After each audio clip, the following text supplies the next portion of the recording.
اب اللہ نے نوح علیہ السلام کو فرمایا کہ اب کیا کرو تم، اب حکم آپ پہنچا اللہ کا، پانی نکلنے لگا تنور سے. تنور مطلب وہ اوون ہوتی ہے نا زمین میں جو تندور جس کو عام زبان میں بولتے ہیں، اس میں سے نکلنے لگا. اس کی تفسیر مفسرین لکھتے ہیں وہ تنور اس لیے کہا گیا کہ وہ زمین میں ہوتا ہے نا، تو زمین میں جتنے سوراخ تھے اور جہاں جہاں سے ہو سکتا پانی ابلنا شروع ہو گیا. مطلب زمین میں سے پانی ابلنا شروع ہو گیا کیونکہ تنور زمین کے اندر ہوتا ہے نا، تو اس میں سے پانی نکلنا شروع ہو گیا. اور اللہ تعالیٰ نے حکم دیا کہ ہر جانور کا ایک ایک جوڑا بٹھا لو، مطلب نر اور مادہ، اس میں سوار کر لو کشتی کے اندر، اور اب سب ڈوب جانے والے عذاب جن پر آئیں گے جو ڈیمانڈ کر رہے تھے، اور سوائے وہ لوگ جو ایمان لائے اور آپ کے گھر سے جو لوگ ہیں. ہاں جنہوں نے سرکشی کی اس کا فیصلہ اللہ نے کر دیا، وہ آج بچنے والے نہیں، وہ آج بچنے والے نہیں. تو یہ بات واضح کر دی گئی نوح علیہ السلام کو کہ اب جو ہے ایمان لانے والے بچیں گے اور دوسروں کے حق میں دعا قبول نہیں ہونے والی ہے. ٹھیک ہے. اور پھر پانی ابلنے لگا یاد رکھیے، اور ہر طرف سے پانی جو ابل کے نکلنے لگا، مطلب زمین سے، تنور سے مراد زمین سے. اور اتنے شدت سے وہ پانی نکلا اور اتنی بڑی شکل لے لیا، تو بہرحال پانی نکلنے لگا اور پانی نکل کے طوفان آیا، مطلب آسمان سے برسنے لگا اور طوفان والا ماحول بن گیا. اور اتنی بڑی بڑی موج آئی کہ اللہ رب العزت نے اس موج کے تعلق سے کہا کہ جیسے کہ وہ پہاڑ ہو. مطلب موج اتنی بڑی آ رہی تھی، موج سمجھتے ہیں نا، ویوز جو آتی ہے پانی میں، تو پانی اتنا نکلا اور اتنا طوفانی ماحول بن گیا کہ وہ پہاڑ کی اتنی بڑی ویوز. اب ایک چھوٹا موٹا پہاڑ بھی لے لیں آپ تو 30 40 50 فٹ 100 فٹ کا تو ہوتا ہی ہے، اتنی بڑی بڑی آنے لگی. مطلب وہ کتنا شدید طوفان ہوگا انداز لگائیے کہ زمین سمندر بن گیا سمجھ لیجیے. ہر خطہ دنیا کا پانی میں بھر گیا، پانی ہر جگہ سے ابلنے لگا. ٹھیک ہے، زمین سے نکلنے لگا، آسمان سے برسنے لگا اور طوفانی شکل آ گئی اور پہاڑ کے اونچے اونچے جو وہ آنے لگی. اور اللہ تعالیٰ نے فرما دیا کہ آج کوئی نہیں بچیں گا سوائے ایمان لانے والوں کے، پھر وہ گھر والے ہو یا باہر والے ہو، اور اس کے علاوہ کوئی بچنے والا نہیں ہے. ہاں ابھی مجھے یاد آیا ان کی فیملی کے بارے میں، میرا سوال تھوڑی دیر پہلے آپ سے تھا. ایک واقعہ میں نے سنا ہے کہ ان کے جو صاحبزادے تھے وہ بھی ایمان نہیں لائے تھے، کہ وہ ایک کسی اونچی پہاڑی پہ بیٹھ گئے اور نوح علیہ السلام کے کہنے کے باوجود کہ تم ساری جہاں کو چھوڑ کر ہماری کشتی میں سوار ہو جاؤ، اور انہوں نے انکار کیا تھا کہ نہیں میں ایک ایسی جگہ بیٹھا ہوں کہ یہاں تک پانی قطن نہیں پہنچ سکتا. تو وہ کیا مسئلہ تھا شیخ؟ اس کے تعلق سے سورہ ہود سورہ نمبر 11 آیت نمبر جو ہے 42 43 میں اللہ نے فرمایا کہا، اس وقت نوح نے اپنے بیٹے سے پکار کر کہا، مطلب اب یہ جب طوفان آیا تو ایمان والے کشتی میں سوار ہو گئے، کشتی فلوٹ ہونا چالو ہو گئی، تیرنا شروع کر دی. اب نوح علیہ السلام کا بیٹا ایمان نہیں لایا تھا، اب نوح علیہ السلام اس کو پکار رہے ہیں. تو اپنے بیٹے کو پکارا جو کہ کشتی سے الگ تھا کہ بیٹا ہمارے ساتھ سوار ہو جاؤ اور کافروں میں شامل نہ ہونا. تو اس نے کہا کہ میں بہت اونچی پہاڑ پہ چلا جاؤں گا اور اس کا سہارا لے لوں گا، وہاں تک موج نہیں آئیں گی. انہوں نے کہا کہ آج اللہ کا عذاب سے کوئی بچ نہیں سکتا، تم کشتی میں آ جاؤ. لیکن اس نے نہیں مانا، مگر جس پر اللہ کا رحم ہو اس کے علاوہ کوئی بچنے والا نہیں ہے. اتنے میں دونوں کی ابھی باتیں چل رہی تھی، ایک لہر آئی اور وہ بھی پانی کے اندر ڈوب گیا. وہ نوح علیہ السلام کا بیٹا بھی ایمان نہیں لایا تھا. تو ایک بات اس میں یہ پتہ چلتی ہے کہ ہمارے باپ دادا جو بھی ہو، کتنے ہی متقی، کتنے ہی پرہیزگار، کتنے ولی اللہ ہو، لیکن اگر ہمارے اعمال درست نہیں ہوں گے تو ہم ایک نبی کے گھر میں بھی پیدا ہوں گے تو کچھ فائدہ نہیں ہونے والا ہے. مطلب اعمال جو انسانی خود کے ہوں گے وہی اس کو ان سب چیزوں سے حفاظت میں رکھ سکتے ہیں. اعمال ہی سب سے اصل ہے. نبی اکرم صلی اللہ علیہ وسلم حدیث ہے، جس کو اس کے نام اعمال نے پیچھے چھوڑ دیا اس کا حسب نسب اس کو آگے نہیں لے جا سکتا کہ میں یہ خاندان سے ہوں، میں وہ خاندان سے ہوں، اس سے کوئی فائدہ نہیں پہنچیں گا. ایکچوئل وہ اعمال ہے. تو جس کے اعمال نے اسے پیچھے چھوڑ دیا اس کا حسب نسب آگے نہیں لے جائیں گا. تو اب نوح علیہ السلام کا بیٹا ایمان نہیں لایا. آپ کے سامنے ایک بڑی موج، لاٹ جس کو بولیں گے، آئی اور نوح علیہ السلام کا بیٹا اس میں چلا گیا، بات نہیں مانا اور وہ جو ہے پیچھے رہنے والوں میں تھا، ایمان نہیں لایا تھا. تو یہ بہت بڑی نصیحت ہے ہم کو اس میں کہ ہم اعمال کی طرف بہت رجوع کریں. زام نہ ہو ہم کو کہ ہم فلاں کی یا فلاں کی اولاد ہے، اس لیے کسی کی اولاد ہونے سے کچھ نہیں ہوتا جب تک کہ ہمارے اعمال نیک نہ ہو یا ان جیسے نہ ہو، جیسے کہ کوئی انبیاءوں کے اولاد میں سے، کوئی نیک لوگوں کی اولاد میں سے. تو اعمال ویسے ہو، یہ نہیں کہ وہ نیک تھے تو ہم چلے جائیں گے، یہ ہو ہی نہیں سکتا. یاد رکھیے. تو ایک لاٹ آئی اور وہ ڈوب کر چلا گیا، یاد رکھیے. اور اس کے بعد پھر اللہ تعالیٰ نے حکم دیا، آسمان نے پانی روک دیا، زمین نے پانی جذب کر لیا، پھر یہ کشتی ایک پہاڑ پر جا کے رکی اور اس کے بعد پھر انسانیت کشتی میں سے نکل کر آئی. نکل کے آنے کے بعد ایک نئی دنیا بسی اور سارے کافر جو اس سے پہلے تھے دنیا سے صفایا ان کا ہو گیا. اور یہاں سے جو نسلیں نکلی ان سے پھر مختلف قومیں آئیں جیسا کہ عاد ہے، سمود ہے۔ اچھا شیخ، ایک سوال مجھے ذہن میں آ رہا ہے کہ آپ نے ابھی کہا کہ اس طوفان کے تھمنے کے بعد جب کشتی ایک جگہ ٹھہری اور اس کے بعد میں تمام لوگ، ساری انسانیت اس کشتی سے باہر اترے اور ایک نئی دنیا کی تعمیر ہوئی، اس سے پہلے آپ نے بتایا کہ اس کشتی میں وہی لوگ سوار ہو سکتے ہیں جو کامل ایمان ہوں، یعنی صحیح اچھے انسان اور مسلمان جو ہوں گے۔ جو انسان اس میں سوار تھے اور جب واپس اترے اس کشتی سے اور ایک نئی دنیا بسی، تو سبھی لوگ اچھے تھے، سبھی نیک تھے، سبھی مسلمان تھے۔ تو یہ کفار اور یہ غلط لوگ اور یہ شیطانیت سوار والے لوگ پھر ان کی نسلوں میں سے کیسے پیدا ہو گئے؟ دیکھیے سب سے پہلی چیز تو یہ کہ خود آدم علیہ السلام مسلمان تھے، دنیا میں آئے، سارے لوگ 10 نسلوں تک، 10 پیڑھیوں تک، یا 10 جس کو کہیں گے صدیوں تک، 1000 سال تک ایمان والے رہے۔ لیکن شیطان جیسا اس نے وہاں کام کیا، سیم نوح علیہ السلام بچے، کشتی بچی، لوگ اترے، ایمان والے تھے، ایک زمانہ گزرا، ایک لمبا عرصہ گزرا، لوگ ایمان پہ رہے، کیونکہ نوح علیہ السلام کا واقعہ ان کے ذہن و دماغ میں تازہ تھا، ان کے آباء و اجداد بتاتے تھے ان واقعات کو، ایسا ہوا، اللہ نے ان کو محفوظ رکھا۔ اور عاد کے تعلق سے تو خاص طور سے جو وہ لوگ تھے جو نوح علیہ السلام کی کشتی سے بچے تھے، تو عاد جو قوم تھی، ہود علیہ السلام جن کی طرف بھیجے گئے تھے۔ لیکن اس کے بعد بھی ہم دیکھتے ہیں شیطان، چونکہ شیطان تو کھلا تھا نا، شیطان نے پھر کیا کیا، لوگوں کو اسی راستے پہ چلایا جو اس سے پہلے آدم علیہ السلام کی بات کے لوگوں کے ساتھ کیا تھا۔ اچھا، آگے کی نسلوں کے لیے وہ گزری داستان پھر بنتی اس نے چلی گئی۔ وہی گزری داستان ہو گئی، لوگ بھول گئے کیا تھا کیا نہیں، اور اس کے بعد پھر وہی گناہ اور وہ ساری سرکشی، اور پھر دنیا میں شرک اور کفر پھر سے آ گیا۔ پھر اللہ رب العزت نے اپنا سلسلہ نبوت کا چالو رکھا، کتابوں کا چالو رکھا، ہدایت کا چالو رکھا، تاکہ ہم لوگوں کو انبیاء آتے رہے، ہدایت پہنچاتے رہے۔ لیکن نبی اکرم صلی اللہ علیہ وسلم آخری نبی، اب کوئی نبی آنے والا نہیں، یاد رکھیے یہ بات بھی ہمارے ذہن میں واضح ہونا چاہیے۔ تو یہ تھا بہت مختصر سے ہم نے نوح علیہ السلام کا واقعہ دیکھا۔ آئیے اس واقعے سے کیا کیا باتیں ہم کو سیکھنے کو ملی وہ دیکھتے ہیں، اور کیا کیا چیزیں تھیں جو اس واقعے میں ہم نے دیکھی۔ نوح علیہ السلام کا واقعہ بالخصوص، نوح علیہ السلام کی اچھائی، نیکی کی، انہوں نے لوگوں کو بتایا حق کی طرف آنے کے لیے، ٹھیک ہے، اور ہاں بت پرستی کے خلاف انہوں نے کام کیا، لیکن لوگ ایمان نہیں لائے سوائے بہت تھوڑے لوگوں کے۔ آدھا کتنے سالوں تک کام کیا؟ 950 سال۔ 950 سال۔ تو اس سے نوح علیہ السلام کی ایک ذاتی صفت کیا پتہ چلتی؟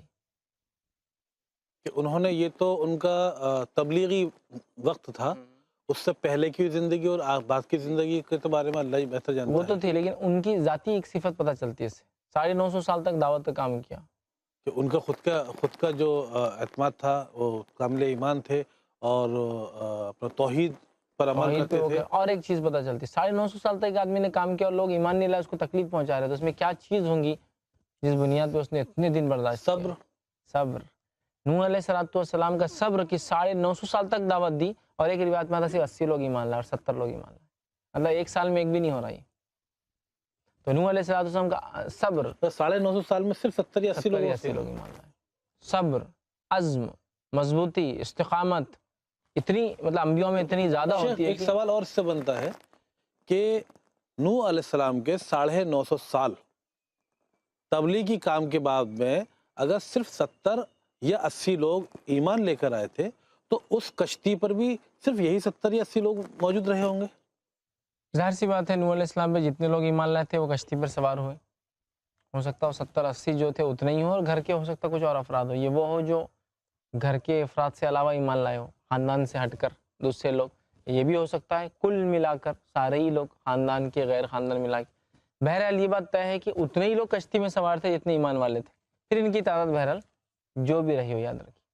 اس سے ایک تو بات پتہ چلی نوح علیہ السلام کا صبر، اور کیا ہم نے سیکھا اس سے؟ جو مالدار تھے اس قوم کے، کیا کہا انہوں نے؟ ان لوگوں نے یہ کہا کہ نوح تمہارے ساتھ تو غریب مزدور طبقہ ساتھ میں ہے، اور ہم جیسے امیر اور اونچ اور طاقتور نیچ لوگ، سمجھ میں آئی سماج کی؟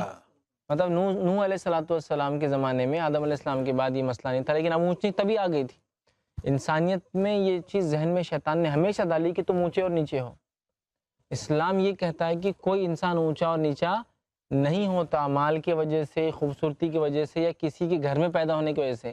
انسان اونچا اور نیچا اس کے عمل کی وجہ سے ہوتا، کرموں کی وجہ سے ہوتا، اس کے جنم یا پیدائش کی وجہ سے نہیں ہوتا، اسلام بولتا ہے۔ ابھی دیکھیے آدم علیہ السلام جا کے کچھ ہی زمانہ ہوا اور کیا بن گئے طبقے، اونچ نیچ۔ وہ جو بڑے تھے قوم کے سردار، بولے یہ تو غریب ہے، غریب سمجھ آپ، طبقہ انہوں نے تیار کر دیا. تو ایک تو طبقاتی کشمکش جس کو بولتے ہیں، دو طبقوں میں کشمکش، وہ ہم کو سمجھ میں آ رہی. اسی طرح نوح علیہ السلام کا دعوت کا طریقہ 950 سال کنٹینیوسلی ایک ہی کام. عذاب آیا، بیٹے کو بولا بیٹا، ایسے ایک بات پتہ چلی کہ ایک نبی اپنے بیٹے کو بھی ہدایت نہیں دے سکتا. ہدایت کا کام کس کا ہے؟ اللہ دیتا ہے. تو نبی بھی اپنے بیٹے کو نہیں بچا سکتا ہے، ٹھیک ہے، وہ اللہ دیتا ہے، ہدایت بھی نہیں دے سکتا، بچا بھی نہیں سکتا. عذاب آیا تو ظاہر سی بات ہے ہدایت دینا اللہ کا کام ہے، نبی نہیں بچا سکتا. اسی طرح جو ہے کسی کے اچھے اعمال اس کے خاندان یا بچوں کو نہیں بچا سکتے. ہاں، خود کسی کے ذاتی اعمال جب تک دوسرا آدمی ایمان نہ لائے اس کے خاندان کے اچھے اعمال اس کو فائدہ نہیں دیں گے. اسی طرح انبیاؤں کو تکلیف دی جاتی ہے. نوح علیہ السلام کو تکلیف دی گئی نا، 950 سال بات نہیں مانی گئی، دیکھ کے آنکھوں پہ پردہ ڈال دیے، کانوں میں انگلیاں ڈال کے کھڑے ہو جا رہے ہیں، یہ بات پتہ چلی. اسی طرح نوح علیہ السلام کا صبر اس سے پتہ چلتا ہے. اسی طرح ایک بات بڑی اہم پتہ چلتی ہے، یہ ہے حق کو ماننے والے کبھی بھی کوانٹٹی میں کم ہوتے ہیں، سمجھ رہے آپ. تو حق کو آپ زیادہ اور کم سے کبھی موازنہ نہیں کرنا. اتنے بہت سے لوگ تو حق پہ ہوں گے نا، ایسا کیسا ہو سکتا کہ زیادہ تر لوگ غلط ہوں گے. تو یہ بات تو قرآن سے ہمیں پتہ چلتی ہے کہ ہر بار حق کے ماننے والے، سچ کے ماننے والے، ٹروتھ کے ماننے والے کم ہوتے ہیں، اور اس کے مقابلے میں جو جھوٹ کے ماننے والے ہیں، شیطان کے پیروکار ہیں، وہ زیادہ ہوتے ہیں.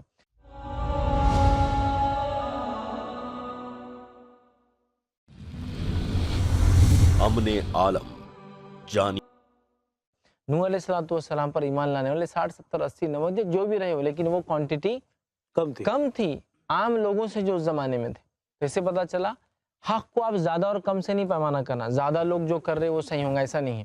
حق ہوتا ہے، ٹروتھ ہوتا ہے، سچ ہوتا ہے، چاہے اس کو ماننے والا ایک آدمی کیوں نہ دو نمبر، وہ اکیلا ہی. جبکہ آج کے دور میں تو ہم سبھی میں ایک بڑی کامن سی چیز یہی ہے کہ ارے بھائی میجورٹی جہاں زیادہ ہے وہی چیز صحیح ہے. وہی چیز صحیح ہے. زمانے میں آج کل یہ ہم لوگوں کو سننے اور سمجھنے میں یہ آتا ہے. بالکل صحیح نہیں ہے. حق رہتا ہے، صحیح بات رہتی ہے، چاہے اس کو ماننے والا کرنے والا ایک آدمی کیوں نہ ہو. تو کسی کے زیادہ ہونے سے کوئی غلط کام صحیح نہیں ہو جاتا، اور کسی کے کم ہونے سے صحیح کام غلط نہیں ہو جاتا.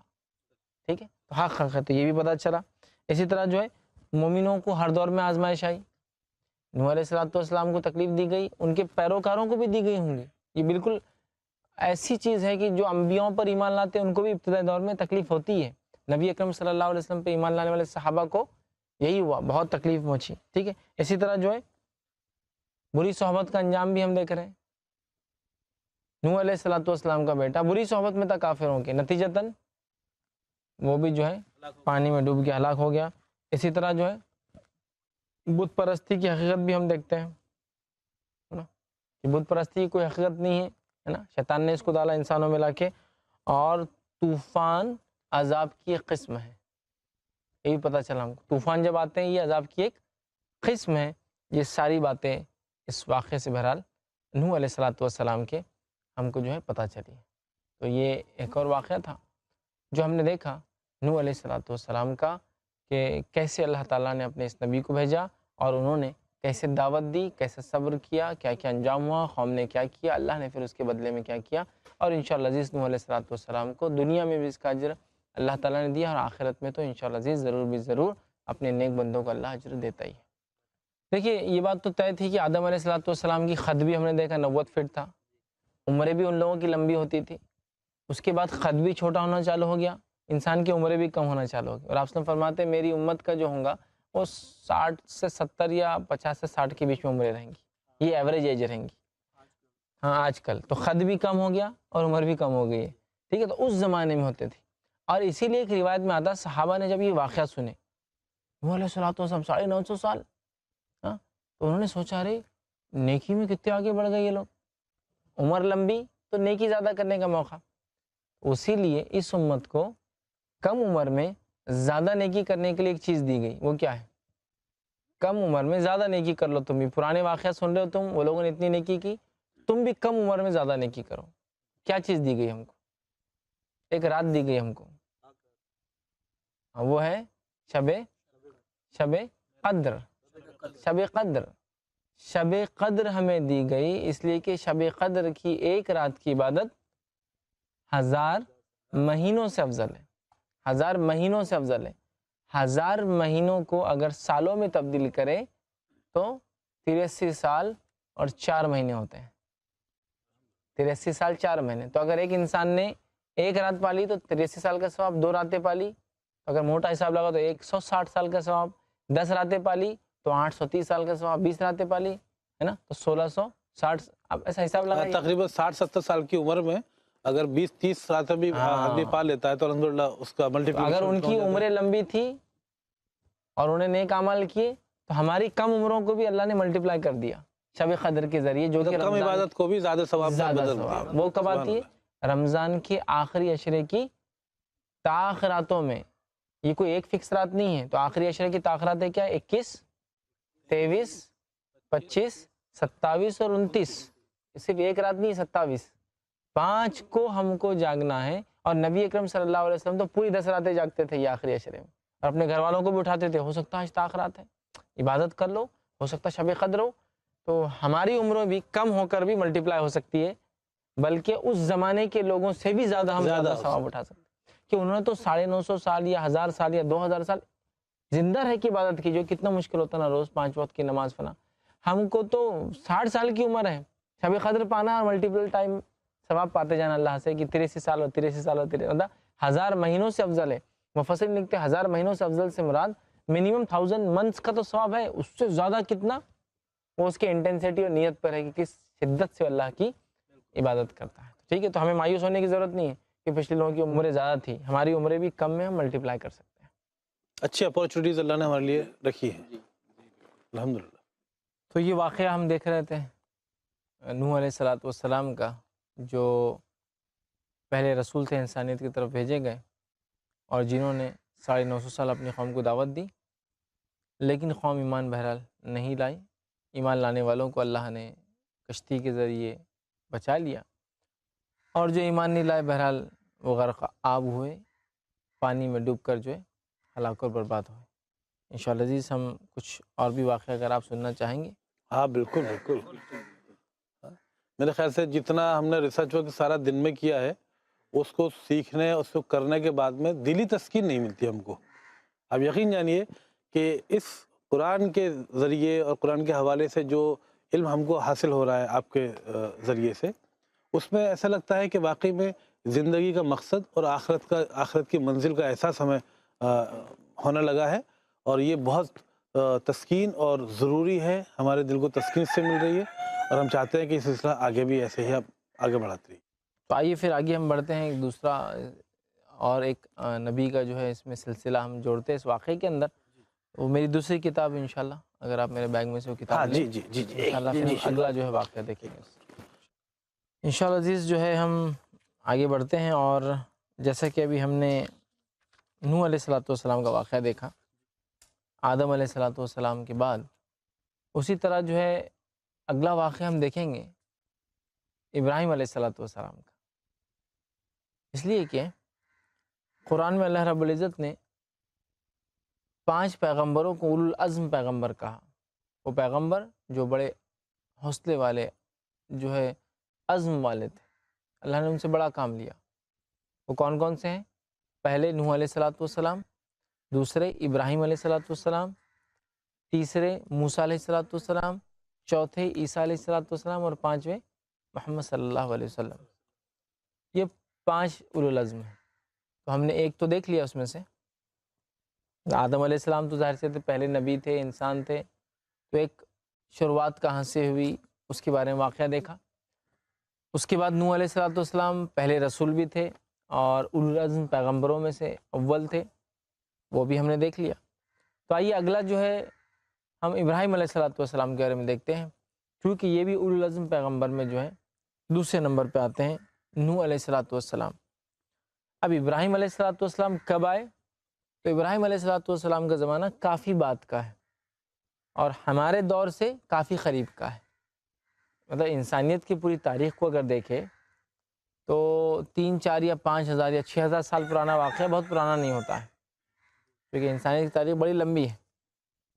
اور جہاں نوح علیہ السلام کی ہم بات کر رہے ہیں، بہت قدیم زمانہ، مطلب انسانیت کے دنیا میں آنے کے 1000 2000 3000 جو بھی سال گزرے تھے، وہ جو نوح آدم علیہ السلام کی بعد کی نسل نیک تھی، آدم علیہ السلام اب کتنا جیے تھے اس کی تفصیلات تو نہیں آتی ہیں، اس کے بعد 10 نسلوں تک، 10 جنریشنز تک، 10 قرن تک یا 10 صدیوں تک لے لیجئے، 1000 سال وہ تھے۔ اس کے بعد کئی قومیں آئی، کئی قومیں گئی، اور ایک لمبا عرصہ اور زمانہ گزر گیا انبیاؤں کا۔ اس کے بعد ابراہیم علیہ السلام کو اللہ نے بھیجا۔ تاریخ کے اعتبار سے کچھ باتیں یہ پتہ چلتی ہے کہ آپ کا زمانہ 3500 سال سے 5000 سال کے بیچ کا ہے، مطلب ہم سے پیچھے اگر جائے تو 3.5 سے 4000 سال، اور عیسیٰ علیہ السلام سن عیسوی دیکھا جائے تو عیسیٰ علیہ السلام سے 1500 سال سے لے کر 3000 سال سمجھ لیجیے، ہم سے سمجھو 5000 سال قریب ہوتا ہے۔ کچھ نے کہا کہ یہ جو ہے 5000 سال پرانا ہے یا 7000 سال پرانا ہے۔ ہسٹوریکلی دیکھا جائے تو ابراہیم علیہ السلام کے زمانے کو ویریفائی کرنا ممکن نہیں ہے، مطلب ہسٹوریکل کو ایویڈنس نہیں ہے۔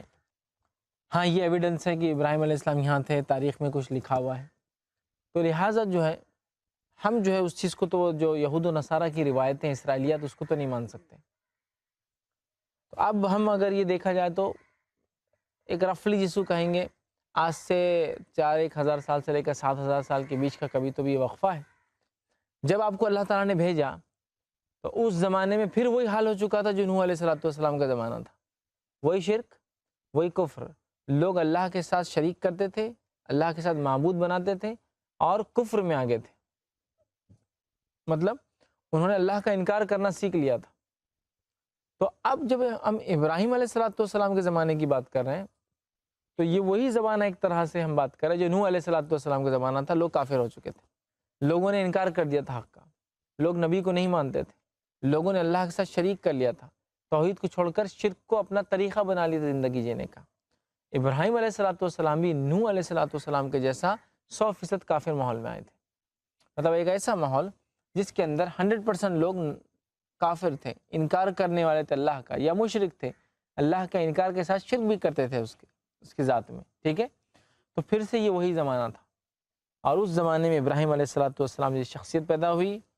آپ کو اللہ کے فضل سے، جس کو ہم کہیں گے، بہت ساری ایسی خصوصیتیں حاصل تھی جو آپ کے پہلے کے انبیاء میں سے بہت کم کو یہ شرف حاصل ہوا، جس میں سے اگر ہم دیکھیں تو سب سے بڑی خصوصیت یہ ہے کہ آپ کو ابو الانبیاء کا لقب دیا گیا، یا لقب دیا جاتا ہے ابو الانبیاء۔ ابو الانبیاء کا معنی یہ ہوتا ہے کہ ابراہیم علیہ السلام نبیوں کے باپ تھے۔ وہ اس لیے دیا جاتا ہے کہ آپ کے بعد جتنے نبی دنیا میں آئے آپ ہی کی نسل سے تھے، دوسرے کہیں سے نہیں ہوئے، یا تو اسحاق علیہ السلام کی اولاد سے، یا تو اسماعیل علیہ السلام کی اولاد سے۔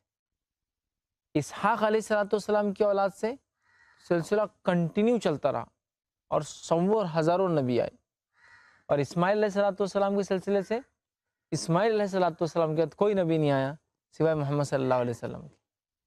مطلب نبوت ابراہیم علیہ السلام کی خاندان میں ہی رہی، پھر چاہے وہ اسحاق علیہ السلام کے بیٹوں میں یا اسماعیل علیہ السلام کے اولاد میں ایک ہی آئے، محمد صلی اللہ علیہ وسلم، اور اسحاق علیہ السلام کی اولاد میں یعقوب علیہ السلام، یوسف علیہ السلام، اور ایک ان گنت بہت لمبا سلسلہ اور شجرہ ہے جو ان کے اندر جو ہے اسحاق علیہ السلام کی اولاد میں سے آئے۔